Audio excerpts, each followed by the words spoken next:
Good morning, friends. Today we're going to talk about things that go down. So we're going to talk a little bit about maybe some animals or bugs you might see under the ground. We might talk a little bit about submarines. But before we do that, we're going to go ahead and start with our exercises. So go ahead and put your arms out, stand up, put your arms out. Remember not to get too close to anyone else. We don't want anybody to get hurt while we're doing our exercises. And when we crisscross our bodies, that's when our brain starts to wake up. So you need to take your right hand and you're going to touch your left knee, and you're going to take your left hand to touch your right knee. And we're going to count to 20 while we do that. All right? So make sure you have plenty of space, and we're going to get started. Are you ready?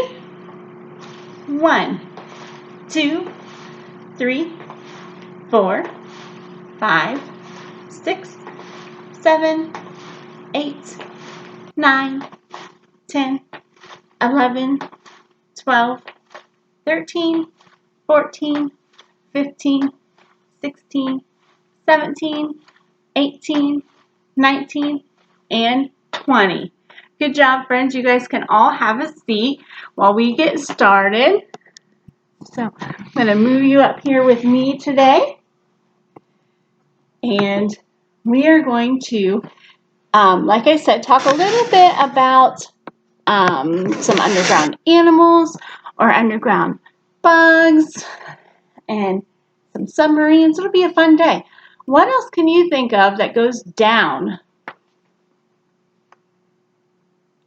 If people are swimming, sometimes they will go down under the water. When we were singing our song the other day, the people on the bus were going up and then they were going back down, so people can go down. Let's see here. Submarines go down. They go down under the water.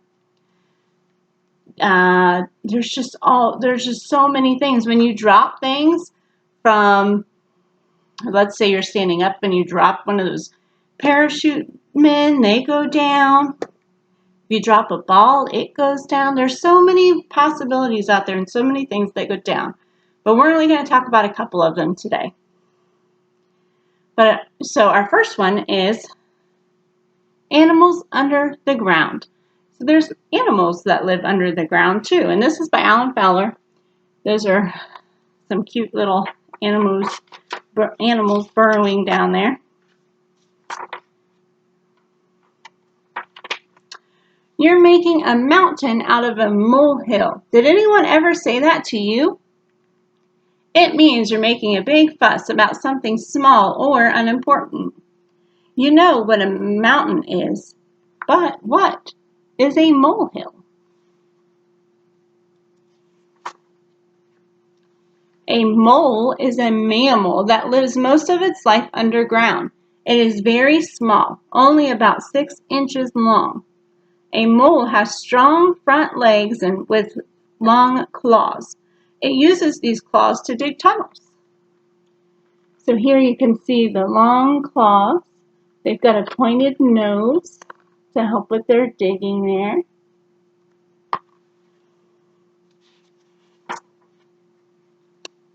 One tunnel about 2 feet underground is the mole's home. The mole lines this nest with leaves. Shallower tunnels are for finding insects and worms to eat. He dug this all by himself, this little tunnel under the ground, and now he's going to find some insects to eat down there too.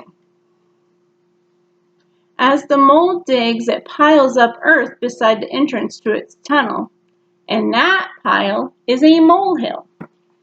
So you can see all of these piles where he's been digging and digging and digging. That is a molehill. Moles can hardly see. Their eyes are weak and covered by fur. But moles get along very well in the dark. They stay in their tunnels or burrows during the daytime. If they come out at all, it is usually at night.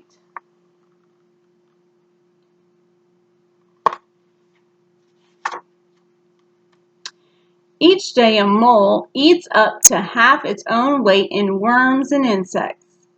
Now that is hungry. It'll eat half of it. So If you were a mole and the mole weighed 2 pounds, he's going to eat 1 pound of worms and bugs for his body. Now, if you were an adult and you weighed, let's say you weighed 150 pounds, you're going to eat 75 pounds of bugs and insects and worms a day. That would be a lot of bugs to eat. If you were in kindergarten and you weighed 50 pounds, you would eat 25 pounds of bugs and insects. That's a lot. Can you imagine eating half of your own weight every day? Could you imagine that? That would be a huge room full of worms for you. Gophers also dig tunnels and stay underground most of the time. A gopher might be a foot long, larger than a mole. So they're almost double the size of a mole. Gophers and woodchucks are members of the rodent family, the same family of animals that include mice and squirrels. Look at the harvest mice over here.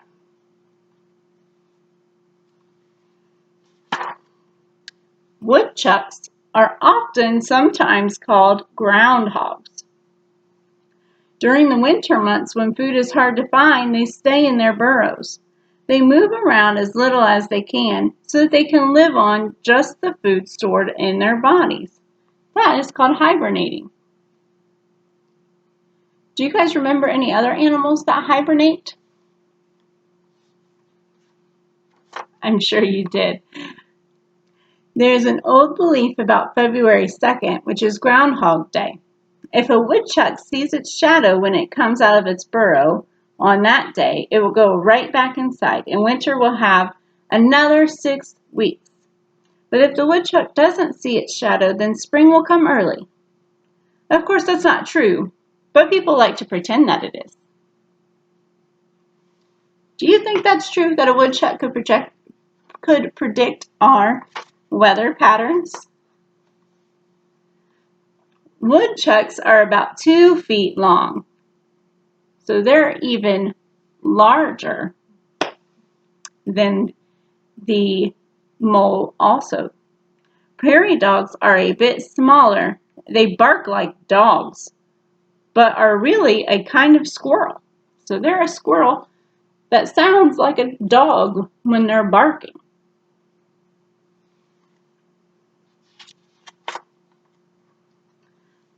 Like moles, prairie dogs leave mounds of earth around the entrances to the burrows that they dig.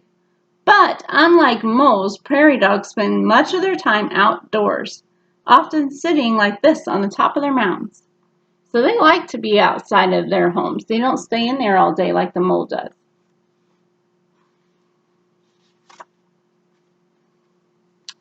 If one of them senses that a dangerous animal or a human being is near, it will whistle.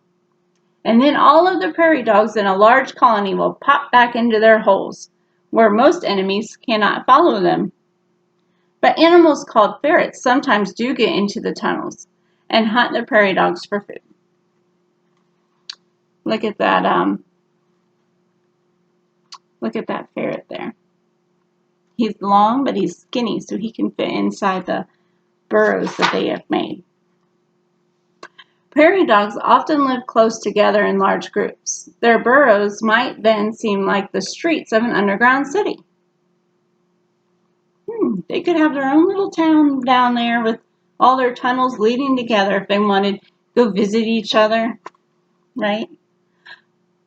Badgers, that's this one here. Badgers belong to the same family of mammals as weasels. They dig burrows that may reach as deep as 30 feet under the earth. He can dig a burrow, up to 30 feet under the earth. Some rabbits also live underground. And let's not forget worms and ants. They're animals too. If they didn't live underground, moles and other burrowing animals would go hungry. Because remember, our mole built his tunnel, and then he stayed in there, and he could eat some of the bugs that were around him in his tunnel. So if there's no bugs in the tunnels under the ground, then they wouldn't be able to eat, would they? And that is the end of our first story, guys. Animals that are underground. So there's animals and there's bugs and all sorts of things that go underground. So we're going to look at some pictures and see if these are things that we would see under the ground or above the ground. So under means in the dirt. It's underneath the grass. And over means it's going to be on top of the dirt. It's going to be like grass grows on top. Flowers grow on top. So we have over and we have under for our choices, okay? Those are big words. Those are called opposite words. And opposite words are completely different things, okay? So we have over the top and we have under the bottom. Over and under. We're going to start with kind of an easier one. We have a ladybug. Would a ladybug be on over or under the ground? A ladybug.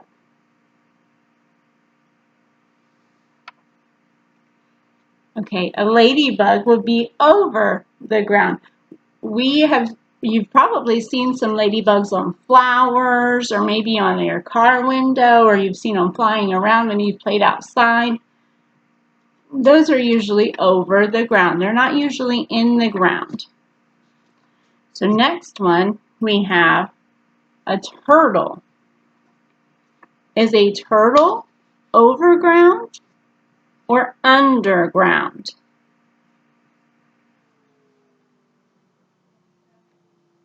A turtle is usually overground.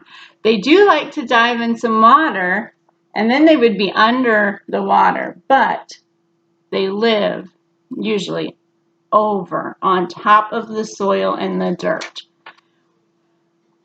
All right, friends. What about the worm? Do worms like to be above the ground or under the ground? A worm likes to be underground. Good job, guys. What about leaves? There's some leaves here. Leaves usually are on trees, but these leaves are somewhere else. They're not attached to a tree, and they've already changed colors, which means it's probably fall time, and they have fallen off of the tree, so they are going to be above the ground. They're going to just be sitting right on top of the grass. Some of you guys have probably made a big leaf pile before and jumped into it. That's one of our favorite things to do in the fall time at my house, is make a big pile of leaves and then jump in it. And then when we're done jumping in it, my kids like to put it under their swing set swings so that they can kick the leaves every time they swing on the swing. They're silly kids. Okay. Next up, we have a bumblebee. A bumblebee. Now, a bumblebee, would they be under the ground or over? On top, over, or under the ground? They're going to be over ground. They're not going to be under the ground. We're going to do one more, friends. And this one can be a little bit tricky. A little bit tricky. This one are ants. Okay, that's a little ant hill. It's a little hard to see, but there are some black ants on there. Would ants be over on the top of the ground, over, or would they be under the ground?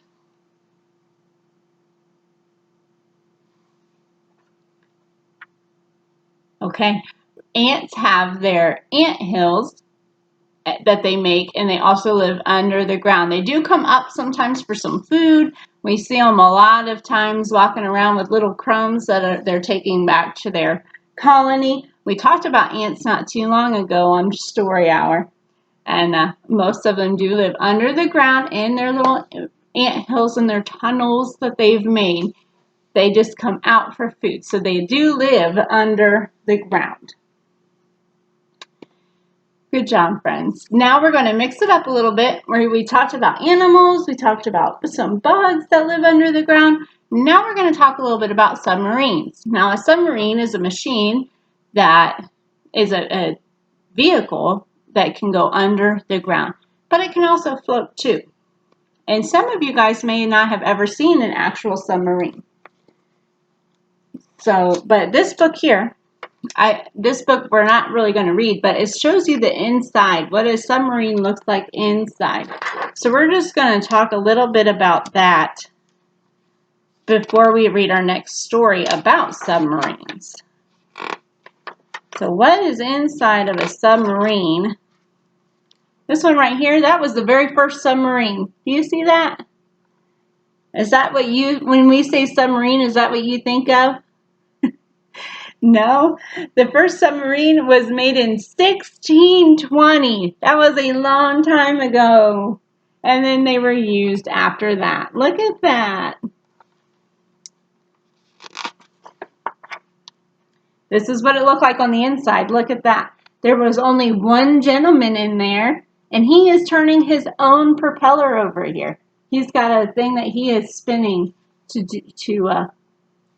make the propeller spin on the outside so that he can move his submarine.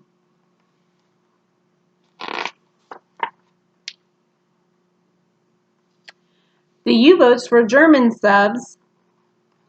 Look at how long that one is. So we had one that looked like a little turtle shell, and now we have one that looks like a big U-boat. That one looks really big. This is the inside of that U-boat. See how long that is? They have engines in here. They have a control room, a hatch, all sorts of things in there. This is a midget submarine. Midget subs were used in wars too. Look at that one.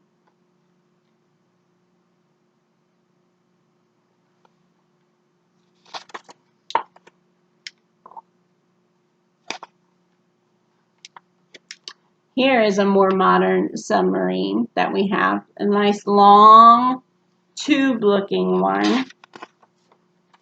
This is the inside of that one. We have motors. Look at how much stuff and how much room is on the inside of those.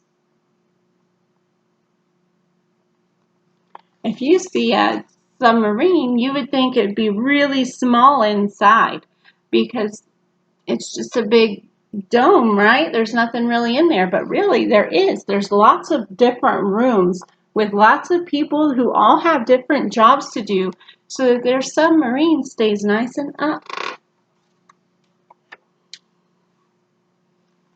Ooh, look at this submersibles. This is a small sub that they use to explore the ocean. It can go down deeper than some of those big subs can.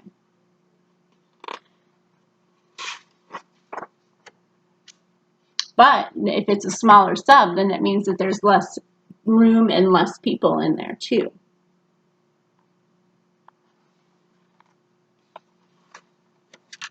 That's the end of that story, just to show us about some submarines. Submarines are used for different things. Some people like to just go down and see the wildlife down in the ocean.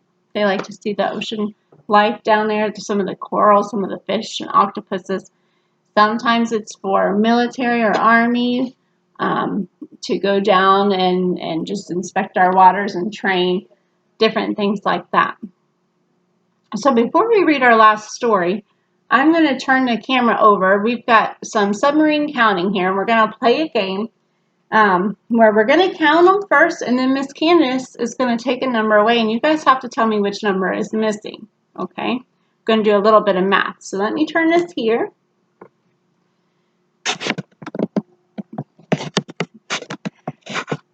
There we go. My camera lady is busy today, so Miss Candice is switching the camera around herself today. It's a learning curve here. So here are my submarines, and I have 1 all the way to number 10. So we're going to count them all together. Everybody get ready. 1, 2, 3, 4, 5, 6, 7, 8, 9, and 10. So now I need you guys to close your eyes. No peeking. I'm going to take a number away and we're going to see which number Miss Candice takes away. See if you guys can tell me which number is missing. Okay? Go ahead. Close your eyes. All right, friends. Go ahead and open your eyes and let's see if you can tell me which number is missing from my submarines here. Which number is missing, friends? All right, I have 1, 2, 3. Ooh, this number is missing. And then we go to 5. Which number goes right here? It's the number 4. Were you right? 1, 2, 3, 4, 5, 6. You guys are awesome.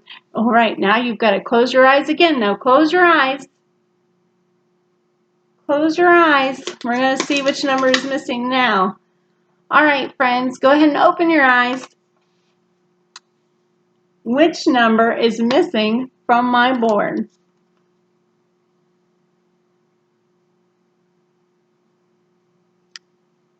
Let's see if you're right. 1, 2, 3, 4, 5, 6, 7.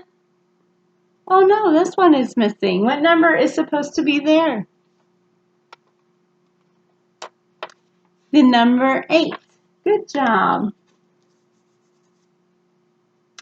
All right, friends, go ahead and close your eyes. We're going to try it again.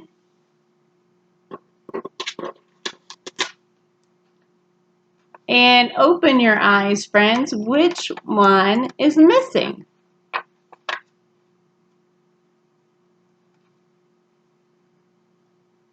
Let's see if you're right. 1, 2, 3, 4, 5, 6, 7, 8, 9. Well, which one's missing? 10. 10 is missing. All right, we're going to do one more. All right, so go ahead and close your eyes one more time. Miss Candice is going to take one off. Close your eyes. Close your eyes. All right, friends, you can open your eyes. Which one is missing?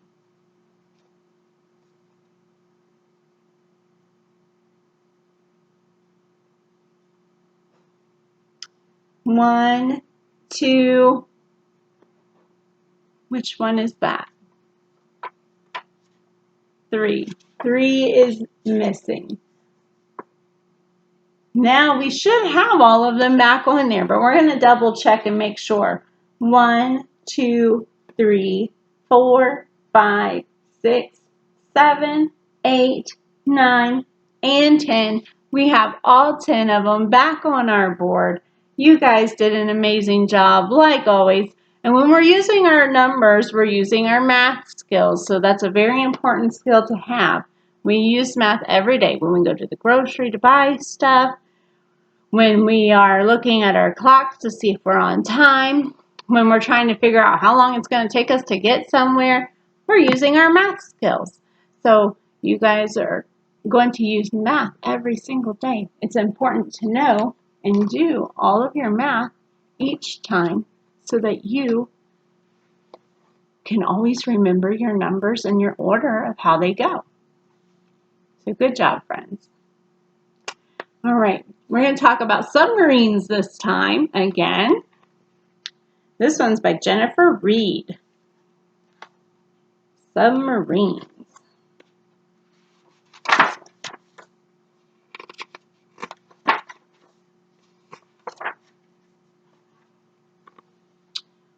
are submarines? Submarines are ships that move under the water. They are also called subs for short. Submarines. Subs have a long body. They call the long body the hull. And a fin on top is called a sail. So they call this part up here a sail.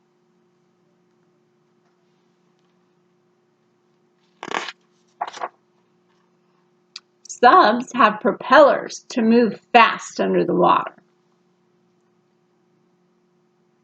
Propellers help make them move really fast under the water. Subs have tanks that fill with air. The air will help their sub float on the water. So this one here is floating on top of the water. He's got some air in his tank that helps them float.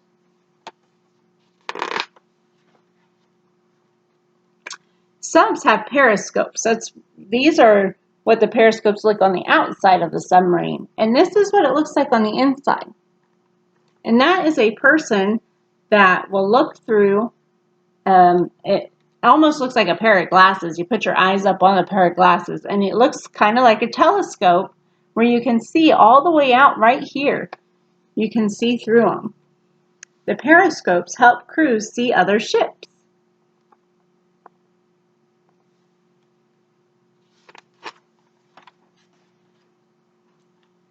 Submarines have machines to tell if there are other ships that are close. The machines can also tell how deep the water is. Now the ocean gets very deep. So I'm glad that they have machines that can help tell them how far down they are. Some subs shoot missiles during battles. Underwater missiles are called torpedoes. They can do that from under the water or on top of the water. On top of the water, this is what you see of the submarine. We don't see the rest of it. It's all under the water. Small subs can help people learn about the ocean. Crew members study objects that are deep under the water.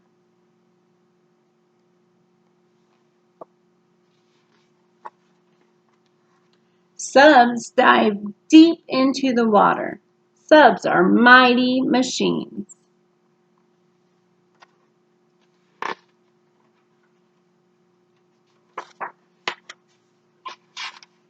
And that is the end of our story about submarines. So submarines can dive down really deep into the ocean. What kind of things do you think they would see under the water?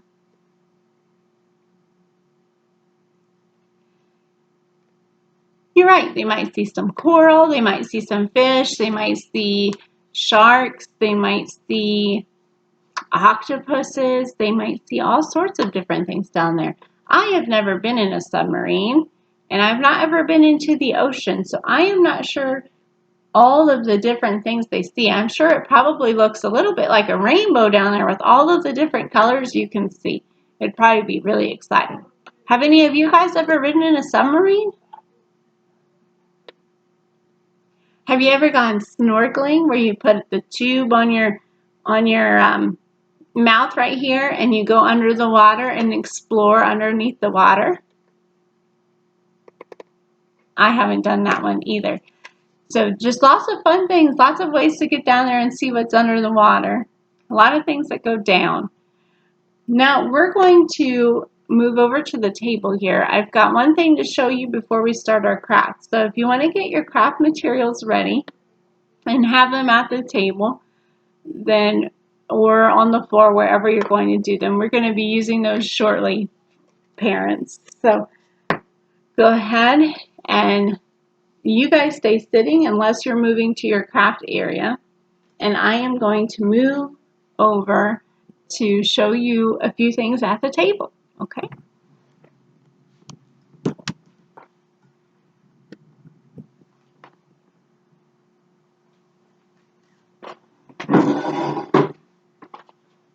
Okay, friends.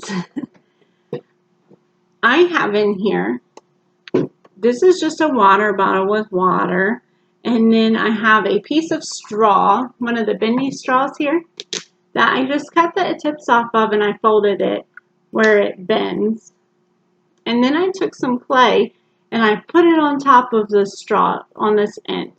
And then I just stuck it in there. Now, I'm going to tell you, Miss Candice had a lot of trial and error with this morning.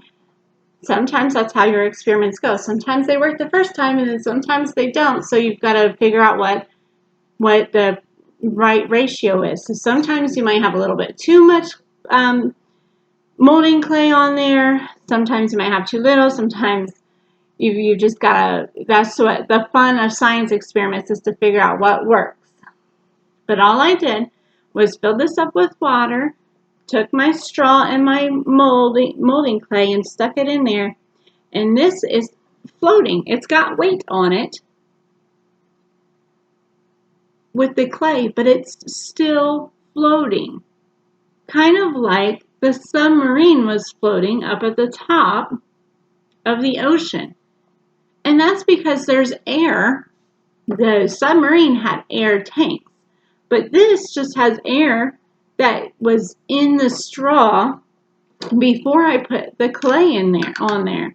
So when I put the clay on, it trapped all of the air that was in here. So there's still air in there, but none of the water is getting in because of my molding clay. So there's still some air inside there. Let's see if this one works. When you squeeze the bottle and you put all of the pressure on the water, it put pressure on the air tank and it sunk down to the bottom. Now when I let go of my bottle, it came back up to the top. I don't know if you guys can see that very well. It came back up to the top when I let go of the bottle. But when I squeeze it and I put pressure on my water, the water puts pressure on the air and it goes down. It's underneath where my hand is now. And then when I let go, it comes back up to the top. So it goes down when I squeeze all of that pressure in there. And then when I want it to come back up, I just simply let go. So they have air tanks to help them also, so they can help kind of control the air that they have. If they need less air, they might take some out so that they can sink down. Down and up it goes. So this is just a fun little experiment to try at home if you want to. If not, yeah, you can watch it here multiple times. It just goes down and up, just like a submarine would do. And you've got some trapped air up in your straw. So it's really a neat little activity to do at home or on here to show all of my friends how a submarine might work with some air in there. So I'm going to set that aside and we're going to go to craft time, friends. And we are going to make what kind of looks like this. This is what I think being inside of a submarine would look like. So when you're in the submarine and you're looking out all of the windows, this is what I imagine it looks like. And I have two pieces of paper here. I have blue for my ocean. If you have a different color, that's fine. We can use our imagination all the time. So I have a blue piece of paper and I have a brown piece of paper. Just because my sub is going to be brown. You can choose whatever color submarine you want. So your guys's will look kind of like this. There will be nothing on it yet. And all you're going to do on your blue piece of paper is with your crayons, I want you to just draw what you think under the ocean looks like. So on my one yesterday, our power went out here yesterday. So I was just trying to draw a couple little things here.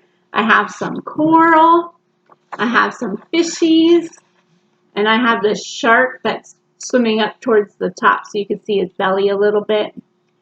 So this is what I think that the ocean will look like if I was in a submarine.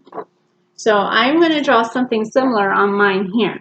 So go ahead, and if I go too fast, you guys can always pause the video, or you can always finish your picture with your fish and things later after all of the instructions are given.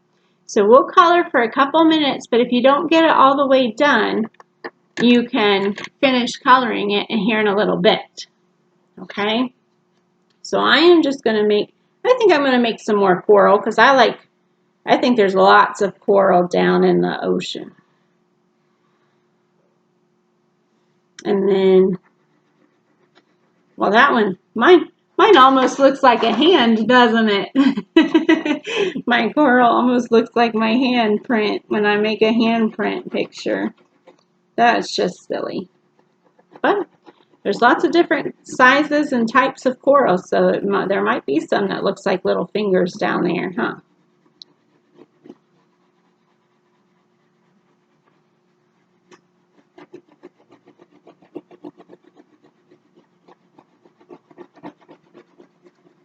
So there's my first coral.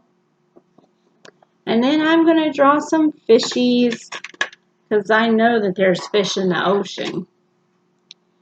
So I'm going to I'm making a silly fish. So I made a little hump. And then I'm going to make a little hump on the bottom of it. Like that. And then I'm just going to put a line right here to make it look like a little triangle on the end. And then I'm going to add an eye and a little smile face on there to make him a smiley, happy fish. And I'm going to make a couple more fishies because I know there's lots of fishies in the ocean. Lots of fishies in the ocean. Oh, I think I'm going to try to draw an octopus because there's going to be an octopus in the ocean too. But let's see. An octopus has 8 legs. Not sure how well I can draw an octopus with 8 legs, but I'm going to try it. 1, 2 legs, 3 legs, 4, 5,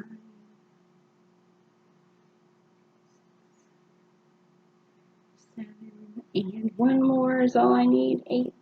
And I'm going to give him a big smile face too because he's in the ocean where he likes to be. He likes to be in the ocean.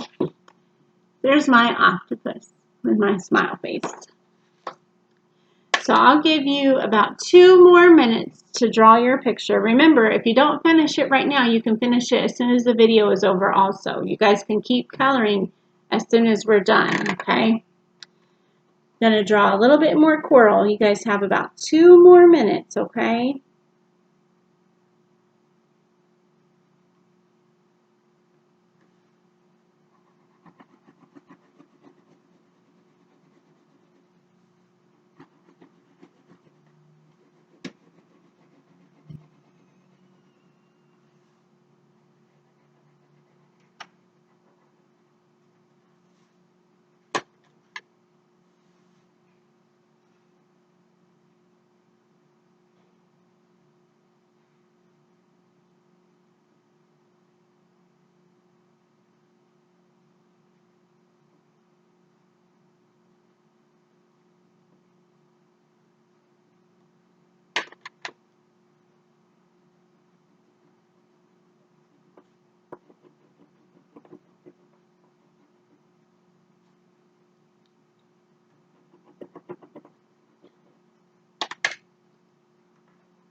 Okay, friends, I added a little bit of coral, and then I tried making a little Nemo fish. So that's what I tried now. This is like a little Nemo fish. He's orange and white, a clown fish. So now that you have your picture all colored, or even if you don't, you can finish coloring it later. We're going to move on to the brown piece of paper. Okay. For your brown piece of paper, you need your scissors. Remember, when you're using your scissors, you need to have a thumbs up all the time. Thumbs up. So your thumb goes in the littler oval, the little one. And then your fingers go in the big one. And then you've got to open and shut. Open and shut. When you open and shut, your hands are going to be straight. Okay, your wrist is nice and straight. I'm going to turn mine sideways for a minute so you can see where Miss Candice's fingers are. But you keep yours nice and straight. Okay? So Miss Candice has her thumb in the little one and her fingers in the big one here. And then you just open and shut. Open and shut. But you always give a thumbs up. Your thumb is always up. So we have our paper here. And the easiest way to do this, friends, is to simply cut from the bottom and then make a big oval or a circle-ish type shape that you would like. However many windows you want your submarine to have. Maybe you only want your submarine to have 2 windows. You can certainly just cut out 2 windows. I did 3 just because I wanted to see some more of my picture in the back. But you can do 2, you can do 3. So then it'll look like this when you have one cut. And we're going to do that 2 more times, or once if you just want to have 2 windows. Remember to have a thumbs up when you're cutting on with your paper.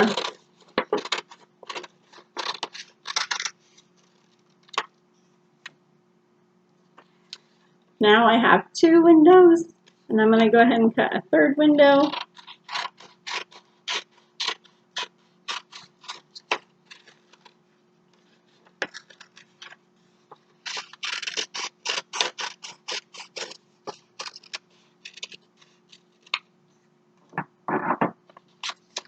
So now my submarine paper looks like this.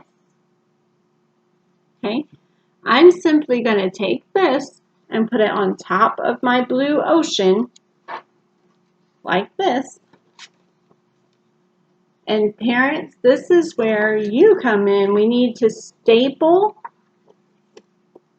one side of it so that it stays attached to the blue ocean that your child has drawn. And now you have your very own submarine picture that you have made. Now, if you don't like that it's coming up a little bit here, you can tape the bottom of them back together. It's just easier for us to cut if we just go straight from the bottom. So you can kind of see, yesterday I put a piece of tape on the bottom just so that it looked like it was one flush piece. But then you can still open it up and see your ocean on the inside. And then when you close it, it looks like you're looking through a submarine window. That's all I have for today, friends. Tomorrow or next week, next Tuesday at 11, I almost said tomorrow. Next Tuesday at 11, we're going to talk about things that go around. Things that go around. So join us again next week when we talk about that. And you guys just have a great week. Enjoy it, spending some time together, doing some crafts together. And parents, as always, if you catch your kids doing any of our activities and you snap a picture of it, go ahead and send it to us at the library. We enjoy seeing those photos. We enjoy knowing that the children are having fun with some of our activities that we're trying to plan throughout this summer. So until next time, you guys all have a great week. Thanks for joining us. Bye.